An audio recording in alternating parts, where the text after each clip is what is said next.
He stopped. Yeah. He asked Maura, if she wanted him to call the police, if she wanted to wait at his house, but Maura declined. She said she had already called AAA.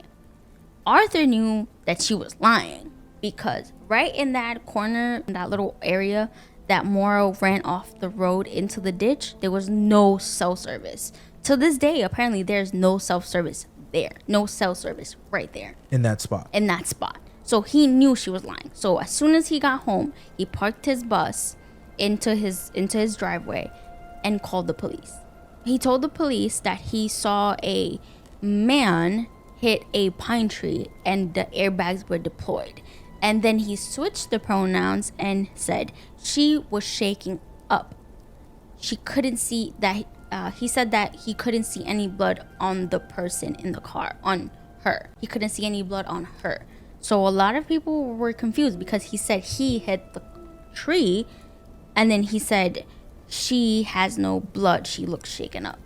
So this is very confusing, and this is a point that people bring up for a very long time. So he only mentioned the fact that there was one person. Yes. But at first he called her a him, and then switched it to a she. Yeah, I just find it weird that the lady described it as a man, and then he described it as a man at first, and then described her as a woman. Right. Like, could it be something that she was wearing maybe that night that made people initially think that she was a man? Because he was closer to her than the lady that did the call from her house. But then again, maybe he confused. Like, you know how sometimes you just confuse certain things, like you're tired or you've had a long day or you're worried, I guess, and you kind of confuse certain things. You might be like he, and then she. No, you mean like your brain says one thing but your mouth says the other. Okay. Yeah, there's a chance that he was also probably nervous because he doesn't know she lied about calling the cops, and then he came home and called the cops knowing that she didn't call the cops. You know what I mean? So he's like, this is a little bit too much of a weird, shady situation. Or he did something. We don't know. That's the thing. We don't know because it's still a cold case. You know what I mean? Yeah. It's one of those weird ones. But also, apparently, Arthur, over time, gave different accounts to different people. So at first, his account was he got off. He was on the bus and he spoke to Maura from his bus. His second account was, I got off the bus and I shined a flashlight. And then his third account, to the family specifically, was that he got off the bus, he's showing a flashlight, and he was talking to Maura face to face because she was outside of the car and in front in the hood, and he was like 10-15 feet away from her.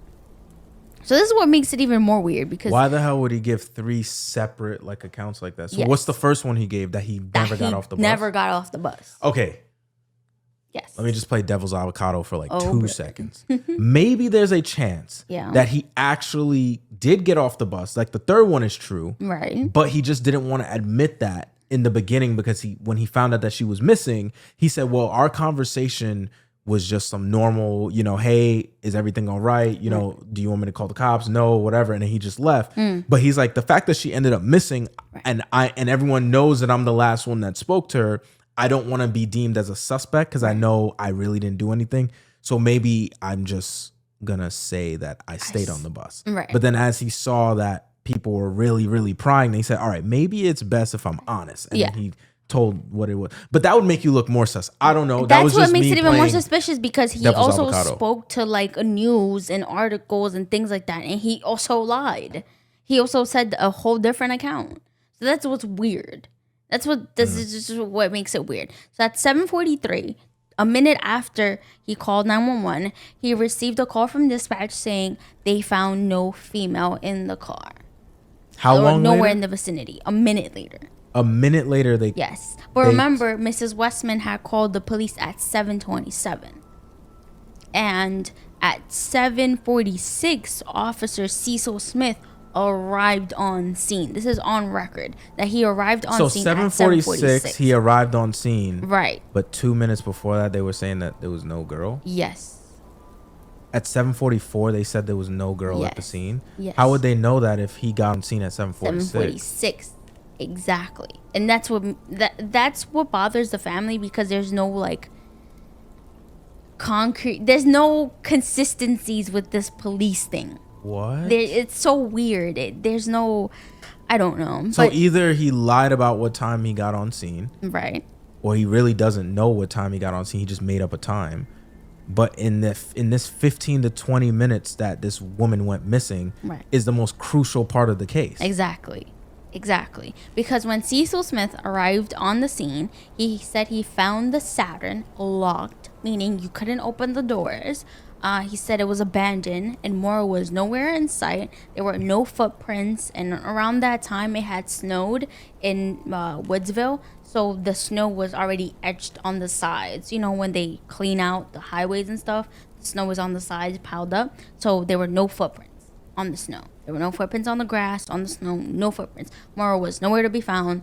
Car was locked once again. He also said the driver's windshield was cracked. Both airbags were deployed, and the driver's side bumper and hood were damaged. Bumper and hood? Yes, front bumper. Oh, no, bumper and hood were damaged. Yep, the back bumper and the front hood was damaged. Yep. Okay.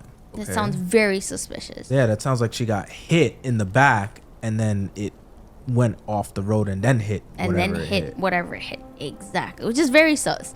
But he also said, the police officer, Mr. Smith, said he also noticed red liquid on the driver's side door and the ceiling, and a box of red wine in the driver's back seat.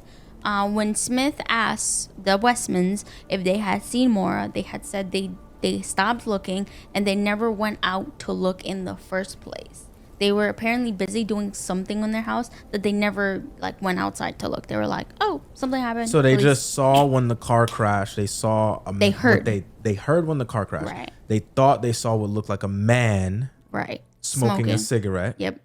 In which all of Maura's close friends and family said that she doesn't smoke. Which we don't know if that's true or not. Right. And then they just stopped looking when the bus came, or when the cops came? When the cops came. So they saw when the bus came. Yes. But the bus was also blocking the view between the Westmans and Maura's car. So when the bus pulled off, were they still looking? Apparently. And she was still there. She was. And then the cops. Well, they don't say whether she was still there or not. They just say that it was. They just. So what? Yes. So clearly they stopped watching before. Probably. They say that they were watching until the cops came, but we don't know because clearly. Because you can't tell me what happened right before the cops came, whether or not she was still there or not. Right. So that's what's weird. Yes, and the only person who mentioned that the person in the car was a woman was Atwood. Remember, Mrs. Westman said it was a man smoking, which is weird. So around 7:54 p.m. after Mr. Cecil Smith gets on the scene, there was a bolo that went out. A bolo is a be on the lookout. The bolo was said to describe Maura as a woman that was 5'7". Julie said that Maura was 5'7", but it's odd that the bolo would be put out for a woman that's 5'7" when Mrs. Westman described a man, and Mr. Atwood said that it was a man, but then it was a girl, but that he wasn't close to the girl. So that's what's very weird, because how is that description? How would you know she's 5'7"? Exactly. Well, spot on too. Well, let's play a little bit of devil's avocado again. Mm-hmm. The average height of a male back in 2004, is this? Yeah, 2004. It is 5'7". All right. The fact that she thought that it was a man from outside the window, her guess would be that maybe, it's 5'7".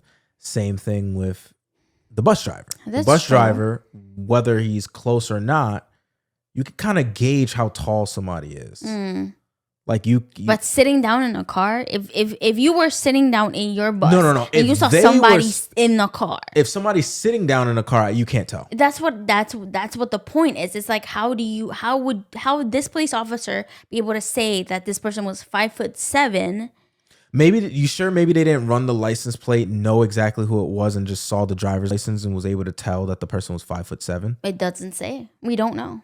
Because who has to put out a bolo? The cops. The cops. Yeah, so the cops probably ran the license plate, said this belongs to Maura, and then we don't know because no one's really no cop is really because the bolo also has her picture on it, doesn't it? No, it's just they're on the lookout for a woman that is 5'7".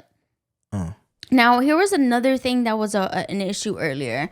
There was a lot of discussion over jurisdiction because when Mr. Atwood had called 911, he got redirected to the police district over on the next town because apparently the police district that he called for was busy or wasn't picking up or something like that. Okay. So he got redirected. So now there was an issue over jurisdiction of which police department had right over Maura's case.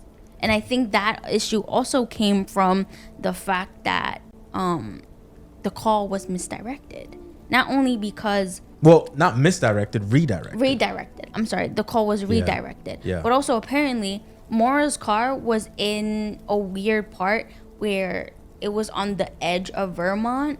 So it really technically belonged to another police department. So it was just this very weird mix-up that day. Also, around 9 o'clock, Cecil Smith didn't see anything. He called the tow truck company. Well, he closed the case. He said, all right, we're done here. He sent everybody home. He called the tow truck company and he told them to come pick up Maura's car. Usually, his police department calls a specific tow truck company. But he called some other secondary tow truck company, and that was even more weird because why are you calling a secondary tow truck company? And it so just happens to be that the secondary tow truck company that Cecil Smith called took Maura's car into their private, like their personal parking garage, not like their work garage, like their private garage. And that's weird because the police now need to go and investigate this car. So this car that needs to be investigated by the police is parked in a private, personal parking lot instead of the business, the tows garage. And that's what's even more shadier. It's like even if you were to pick up a normal car, you wouldn't even park it there. So why are you parking this clearly in a car that clearly needs to be investigated? Why are you parking it? Why are you parking in this private area? That is weird.